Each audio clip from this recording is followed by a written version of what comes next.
Hi, welcome to my second recipe on Bootkick.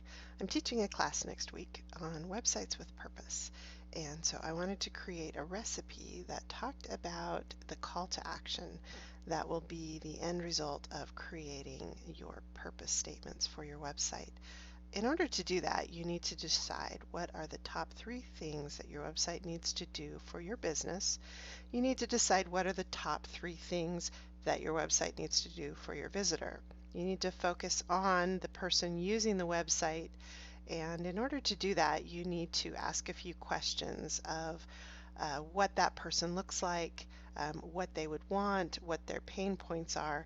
So this recipe is going to walk you through defining some of those steps so that you can decide what top 3 things your business needs, what top 3 things your customers need, and where that list matches, that's going to be the call to action that you put on your homepage.